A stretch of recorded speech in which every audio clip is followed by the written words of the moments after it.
بسم اللہ الرحمن الرحیم۔ شروع کرتا ہوں اللہ کے نام سے جو بڑا مہربان اور نہایت رحم کرنے والا ہے۔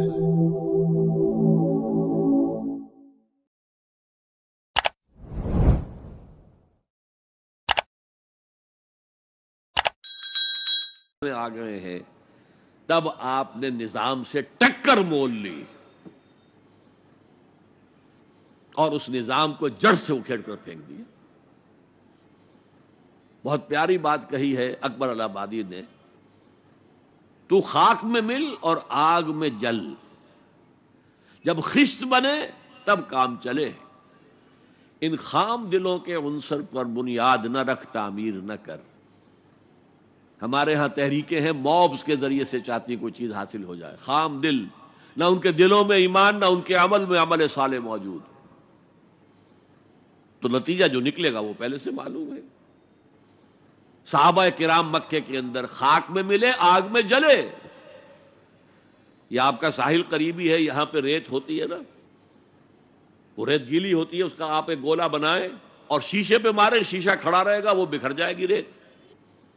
اسی ریت کو آگ میں ڈال کر پکا لیجئے ذرا، وہ روڑا جو بنے گا وہ ماریے تو کوئی نتیجہ نکلے گا کہ نہیں؟ خام ہے جب تک تو ہے مٹی کا ایک انبار تو، اور پختہ ہو جائے تو ہے شمشیر بے زنہار تو۔ یہ ہے طریق محمدی صلی اللہ علیہ وسلم۔ آخری سٹیج حضور کے اس انقلابی عمل میں جنگ ہے، دو طرفہ جنگ۔ یقاتلون فی سبیل اللہ فیقتلون ویقتلون، اللہ کی راہ میں قتال کرتے ہیں، قتل کرتے بھی ہیں، قتل ہوتے بھی ہیں۔ بدر میں 70 قرشی سردار مارے گئے، احد میں 70 صحابہ شہید ہو گئے۔ کوئی ضمانت نہیں ہے کہ تم جنگ میں جاؤ تمہیں کوئی نقصان نہیں ہوگا، نہیں۔ لیکن یہ ہے کہ آج کے دور میں اس مسئلے میں خصوصی اجتہاد کی ضرورت ہے، وہ میں پھر کسی اور موضوع پر گفتگو کرتے ہوئے آپ کے سامنے رکھوں گا کہ دو طرفہ جنگ کی بجائے ایک اور راستہ ہے جس کی سب سے پہلے نشاندہی کرنے والے مہاتما گاندھی تھے۔ Non violent, naan cooperation. ہم نے تو انگریز کو کچھ نہیں کہا، ہم تمہارے کپڑا نہیں پہنیں گے تمہارا، ہم تو چرخہ کاٹیں گے، سوت کاٹیں گے، اس سے اپنی کھدر بنائیں گے، وہ پہنیں گے۔ اور کتنی بڑی چوٹ لگ گئی ان پر، کپڑوں کے انبار لگتے جا رہے ہیں، اتنی بڑی مارکیٹ کھوئی گئی، لیکن ہم نے تو کچھ نہیں کہا۔ انہوں نے قانون تو نہیں بنایا ہوا تھا کہ ہمارا کپڑا ضرور پہنو گے تم۔ Non violent, naan cooperation. پھر آیا نان وائلنٹ سول ڈس اوبیڈینس۔ پرماتما نے سمندر میں نمک پیدا کیا، ہم پرماتما کے سمندر سے پرماتما کا نمک لینے جا رہے ہیں۔ اس کا مطلب کیا تھا؟ You have challenge the taxation policy of British India. اب لاٹھیاں پڑی، جیلیں بھری، ہوا کہ نہیں؟ لیکن انہوں نے کوئی تشدد نہیں کیا، عدم تشدد۔ اس سے اگلا مرحلہ ہندوستان میں آیا ہی نہیں۔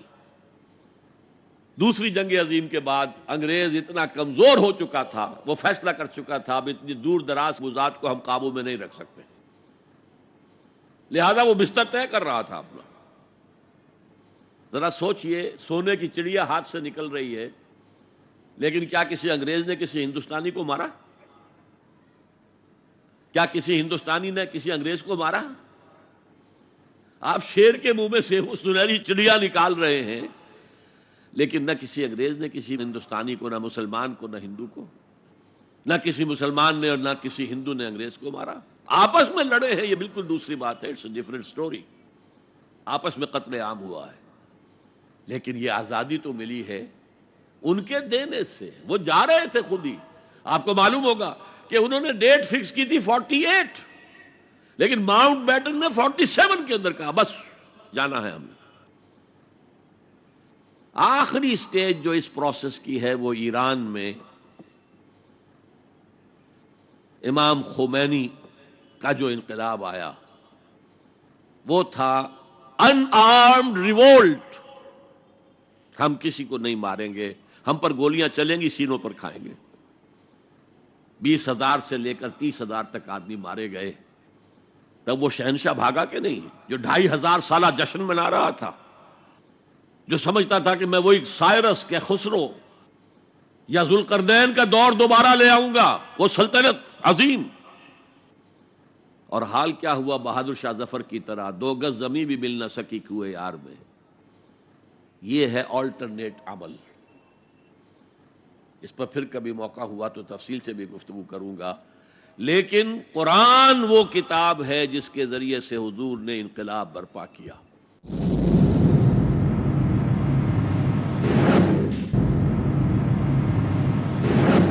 قرآن وہ کتاب ہے جس کے ذریعے سے حضور نے انقلاب برپا کیا، جیسے کہ داس کیپٹل وہ کتاب ہے جس کے ذریعے سے مونشویکس اینڈ بولشویکس نے رشیا میں انقلاب برپا کیا۔ نیست پیغمبر ولیکن در بغل دارت کتاب۔ وہ مارکس جو ہے پیغمبر تو نہیں ہے، لیکن اپنی بغل میں کتاب لے کے آیا ہے۔ اور وہ داس کیپٹل کس قدر مؤثر تھی، اس نے کس طرح لوگوں کو پوزیس کیا ہے اور کس طریقے سے لوگوں کو تیار کیا ہے کہ زار کی فوجوں کے سامنے کھڑے ہوئے ہیں اور گولیاں کھا رہے ہیں سینہ کھول کر۔ وہ ایک کتاب تھی، وہ بھی کتاب تھی۔ انقلاب روس داس کیپٹل کا نتیجہ ہے، اور انقلاب محمدی صلی اللہ علیہ وسلم قرآن مجید کا ذریعہ ہے۔ یہ ہے اس دور میں نے بتایا کہ سب سے بڑی ضرورت نظام عدل اجتماعی، اور اس کو قائم کرنے کا سب سے بڑا ذریعہ قرآن حکیم۔ میں آپ حضرات کا بہت ہی ممنون ہوں، آپ نے میری خاصی طویل تقریر بڑی توجہ سے سنی ہے۔ اقول قولی ھذا واستغفر اللہ لی ولکم ولسائر المسلمین والمسلمات۔ جزاک اللہ ڈاکٹر صاحب، ہم آپ سے ایک نہایت ہی اثر انگیز اور بلیغ تقریر سن رہے تھے، الحمدللہ۔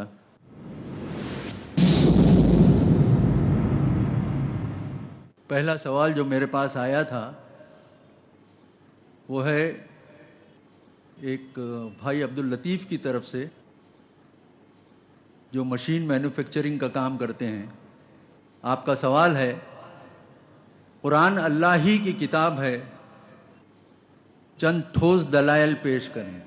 قرآن اللہ ہی کی کتاب ہے، چند ٹھوس دلائل پیش کریں۔ اس کے لیے کوئی منطقی دلیل نہیں ہو سکتی، یہ آپ کا باطنی احساس ہوگا۔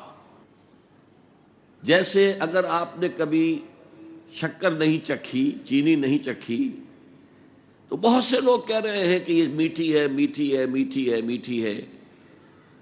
آپ زیادہ زیادہ یہ کہیں گے کہ بھائی میٹھی ہوگی جب اتنے لوگ کہہ رہے ہیں۔ جب آپ چکھ لیتے ہیں کہتے ہیں یہ میٹھی ہے، ہوگی نہیں، اب ہے۔ قرآن کو چکھنے سے بات بنے گی۔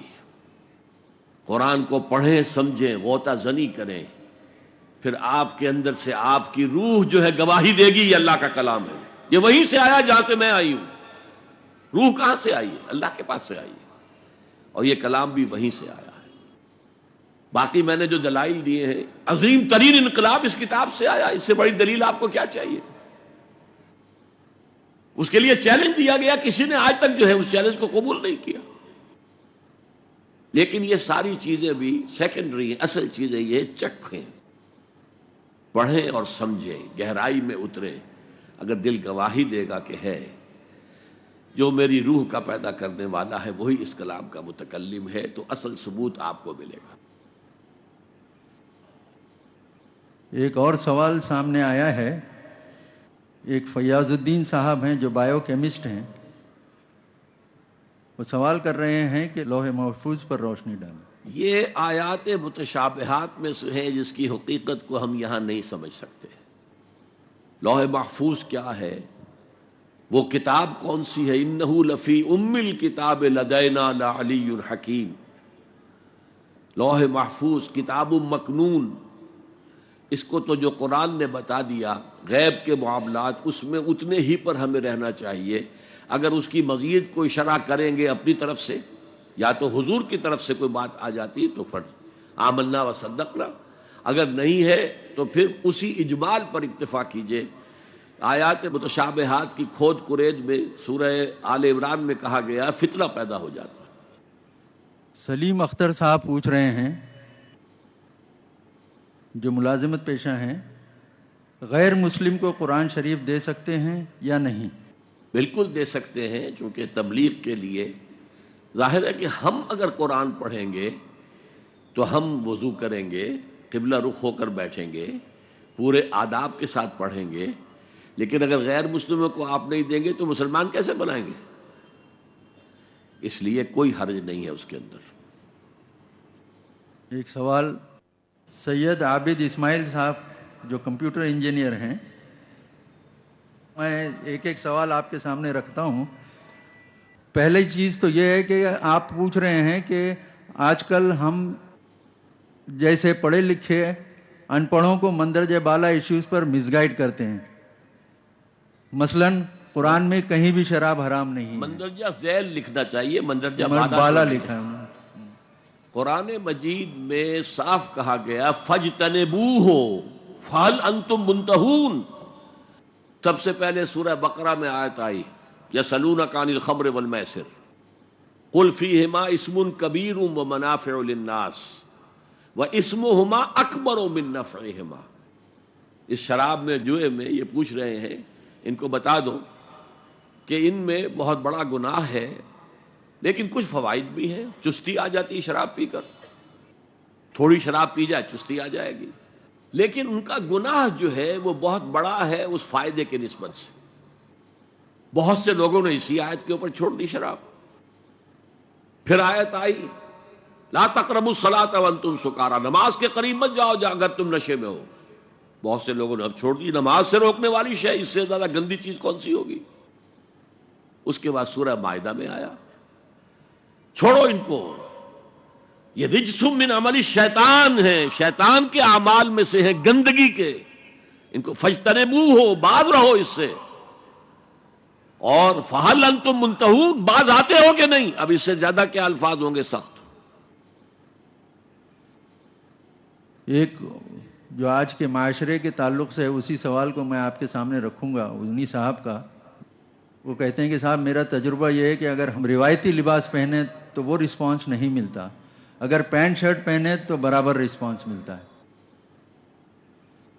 دیکھیے، آپ کو اپنے لباس کے ساتھ کوشش اور محنت جاری رکھنی چاہیے۔ ویسے پینٹ شرٹ بھی حرام نہیں ہے، اگر شرٹ جو ہے وہ بش شرٹ ہو تو یہ کوئی حرام نہیں ہے لباس، اس لیے کہ صرف شرٹ پینٹ جو ہے وہ ساتر نہیں ہے، اس میں انسان کے جو جنسی اعضاء ہیں وہ نمایاں ہوتے ہیں، وہ حرام ہوگا۔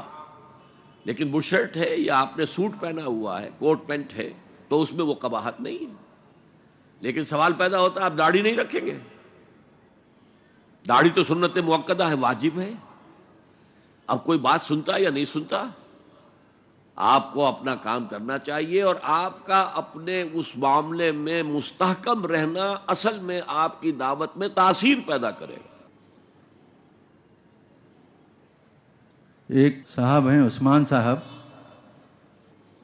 آئیڈیل ہائی اسکول سے غالباً ان کا تعلق ہے۔ وہ کہتے ہیں کہ دی 100 کے حوالے سے گفتگو کرتے ہوئے آپ نے کتاب ہی کے حوالے سے محمد صلی اللہ علیہ وسلم کو اول درجے پر فائز کرتے ہوئے فرمایا کہ حضرت عیسیٰ اور گوتم بدھ کو ریاست اور سیاست سے کوئی تعلق یا لینا دینا نہیں تھا، تو کیا حضرت عیسیٰ علیہ السلام کا یہ عمل منشاء الہی کے منافی تھا؟ منشاء الہی کے منافی تو نہیں تھا، اس لیے کہ یہ میں آپ کو بتا چکا ہوں کہ وہ آیت صرف 3 مرتبہ حضور کے لیے آئی اور کسی کے لیے نہیں آئی، لہذا حضور تو اس کے خلاف نہیں کر سکتے تھے۔ آپ کو تو اس دین کو غالب کرنا ہی کرنا تھا، جو آپ نے کیا، تکلیفیں اٹھائیں، مصیبتیں جھیلی، صحابہ کرام جو ہے وہ کس طریقے سے ستائے گئے، لیکن حضرت عیسیٰ علیہ السلام کے ساتھ ایسی کوئی بات نہیں آئی ہے۔ تو واقعہ یہی ہے کہ ان پر تو کہتے ہیں کہ کل 72 آدمی ایمان لائے تھے، ان میں سے بھی 12 تھے جو ہر وقت ان کے ساتھ رہتے تھے، ان میں سے بھی ایک نے غداری کی اور گرفتار کرا دیا جہاں وہ چھپے ہوئے تھے۔ تو اب اس میں اگلا قدم کوئی کیسے اٹھتا، کیسے کوئی ریاست قائم ہو جاتی؟ ہاں حضرت عیسیٰ دوبارہ آئیں گے اور پھر جو ہے عالمی سطح پر ان کے ذریعے سے اسلام کا بول بالا ہوگا. جاوید انصاری صاحب کا سوال ہے انگریزی میں, وائی ڈو ناٹ عالمس of Muslim nations do not exhort rulers of Muslim nations to rule on the principles of the Quran. وہ مسلم نیشنز کے لوگ جو ہیں پہلے اپنے وجود پر تو قرآن قائم کریں. سب سے کٹھن کام تو یہ ہے, اور پھر وہ طریقہ اختیار کریں جو محمد الرسول اللہ کا میں نے آپ کے سامنے بیان کیا ہے, ورنہ خام خواہ کو نعرے بازی سے کچھ حاصل نہیں. ایک سوال امتیاز خان صاحب کا ہے, یہ بھی انگریزی میں ہے. Honourable respected doctor Israr Ahmad Sahab, sir, as you mention in your letter, in your talk, the basic concept of Quran is only to be understood by the people whose mother tongue is Arabic. Sir, can you please explain the duty of us whose mother tongue is different from Quran? میں نے یہ کہا تھا کہ جو فصاحت اور بلاغت اور عذوبت ہے وہ ایک عربی سمجھ سکتا ہے. دیکھیے غالب کے کلام میں کیا ہے وہ انگریز سمجھ سکتا ہے. غالب کا ایک شعر جو ہے وہ آپ سنیں اور جھوم جائیں اور اس کا انگریزی میں ترجمہ کریں تو کچھ بھی نہیں اس میں.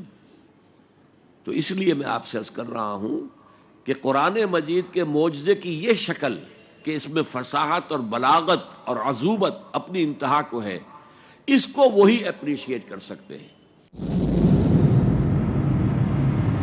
اس وقت جو انسان کو سب سے بڑی ضرورت ہے, the system of social justice, the politico socio economic system based on justice and fair play, اس کا سب سے بڑا معجزہ یہ قرآن ہے. اور سائنٹیفک فیکٹس جس طریقے سے آ رہے ہیں سامنے کہ جس سے قرآن کی جو حقانیت ہے اور مبرہن ہوتی جا رہی ہے. ایک دور وہ تھا کہ یہ سمجھتے تھے لوگ کہ زمین کھڑی ہے سورج چل رہا ہے.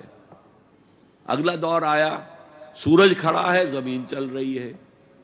اس کے بعد دور آیا اور قرآن یہ کہہ چکا 1400 برس پہ کل فی فلک یسبحون, ہر شے جو ہے وہ تیر رہی ہے, سورج بھی, چاند بھی, سیارے, مریخ ہے, کوئی اور ہے, کل فی فلک یسبحون, یہ تو سب تیر رہے. تو اب اس آیت کو آج ہم خوب سمجھ سکتے ہیں. ماں کے پیٹ میں جو جنین ہے, امبریو, اس کی ڈیولپمنٹ کے جو سٹیجز ہیں, ایک بہت بڑا امبریولوجسٹ ہے doctor Cathal more of the Toronto university of Canada, جس کی ٹیکسٹ بکس جو ہیں امبریولوجی کے ضمن میں پوری دنیا میں چلتی ہیں. انہوں نے کہا میں حیران ہوتا ہوں 1400 برس پہلے جب نہ ڈسیکشن تھی, باڈی کی کوئی ڈسیکشن نہیں, کوئی مائکروسکوپ نہیں, کس طرح یہ قرآن کے اندر یہ ساری چیزیں نہایت بہترین انداز میں پیش کر دی گئی. تو یہ جو ہے سورہ حامیم سجدہ کی ایک آیت ہے, سَنُرِيهِمْ آیَاتِنَا فِي الْآفَاقِ وَفِي أَنفُسِهِمْ حَتَّى يَتَبَيَّنَ لَهُمْ أَنَّهُ الْحَقُّ. جیسے جیسے سائنٹیفک نالج آگے بڑھ رہا ہے, آپ کو معلوم ہے مورس بکائی نے پوری کتاب لکھ دی. He was a French surgeon. Shah Faisal گئے تھے علاج کے لیے اور قرآن پیش کیا, اس نے میں کیا کروں گا, یہ تو عربی میں ہے. کہا میں تمہارے لیے عربی سیکھنے کا بندوبست کر دیتا ہوں. ایک استاد بھیج دیا, اس نے سیکھی. اب اس نے قرآن پڑھا تو اس کی جو کتاب ہے the Bible, the Quran and science, اس میں کہتا ہے آج تک سائنس نے کوئی ایسی شے دریافت نہیں کی جس سے قرآن کی کوئی بات غلط ثابت ہوتی ہو, جبکہ بائبل میں بے شمار ایسی چیزیں ہیں کہ جو غلط ثابت ہو چکی. تو یہ سب ہے نا باتیں ہمارے سامنے موجود ہیں. مورس بکائی مسلمان ہو گیا, ڈاکٹر مائیکل ہارٹ نہیں ہوا, وہ بدقسمت ہے, اسے ہو جانا چاہیے تھا. اسی صاحب کا وہ سوال کا دوسرا حصہ تھا, what is the practical thing that we can do about it. About what? About Quran. عربی سیکھیں, اپنی آنکھ سے قرآن پڑھیں, یہ پریکٹیکل ہے. ٹرانسلیشن جب آپ پڑھتے ہیں تو آپ ٹرانسلیٹر کی نگاہوں سے قرآن پڑھ رہے ہیں. It's a second hand knowledge. First hand knowledge وہ ہوگا کہ عربی سیکھ کر آپ قرآن کو عربی میں سمجھیں, پھر وہ براہ راست آپ کے اندر جو ہے سرایت کرے گا. تیرے ضمیر پہ جب تک نہ ہو نزول کتاب، گرہ کشا ہے نہ رازی نہ صاحب کشاف. جب تک تمہارے دل پر قرآن براہ راست نہیں اترے گا تو نہ تفسیر کبیر جو ہے تمہیں کچھ بتا سکے گی، نہ تفسیر کشاف. ایک سوال بہن کی طرف سے آیا ہے، مسز نادرہ احمد. وہ انگریزی میں سوال ہے ان کا کہ how to quench the thirst of non-Muslims about Quran who are hesitant to come towards it although they have been given the translations in different languages. دیکھیے یہ تو آپ کے ذمے نہیں ہے. آپ کو معلوم ہے کہ قرآن پر ابو جہل تو ایمان نہیں لایا، ابو لہب ایمان نہیں لایا، حالانکہ سگا چچا ہے، دیوار بیچ پڑوسی ہے اور وہ دشمن ہے حضور کا.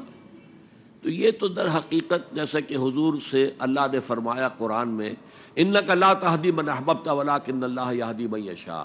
اے نبی آپ کے پاس اختیار نہیں ہے کہ جس کو چاہیں ہدایت دے دیں، یہ تو اللہ ہدایت دیتا ہے جس کو چاہے. آپ اپنی کوشش جاری رکھیے، اگر کوئی ایک نہیں مان رہا تو اور دوسرے کے ساتھ اپنی بات شروع کیجیے. میں نے کہا تھا جو سلیم الفطرت ہوں گے وہ چمٹ جائیں گے قرآن کے ساتھ. ایک سوال ہے، نام نہیں بتایا صاحب نے اپنا. ان کا سوال ہے کہ دعوت اسلام و قرآن ایک ہندوستانی مسلمان کیسے دے؟ میرے نزدیک کوئی فرق نہیں ہے ہندوستانی مسلمان میں اور پاکستانی مسلمان میں اور کسی اور مسلمان میں. آپ دعوت دیں، دین کی دعوت دیں، قرآن پڑھ کے انہیں سنائیں. آپ کو ایسے سرکلز بنائے جہاں آپ دعوت دیں غیر مسلموں کو بھی، وہاں قرآن کا مذاکرہ ہو، جیسا کہ میں نے کہا تھا صحابہ کرام کر رہے تھے. تو دعوت کا تو راستہ کھلا ہوا. محمد شاہد شیخ وہ سوال کر رہے ہیں کہ قرآن سے تکیہ نہ لگاؤ کا مطلب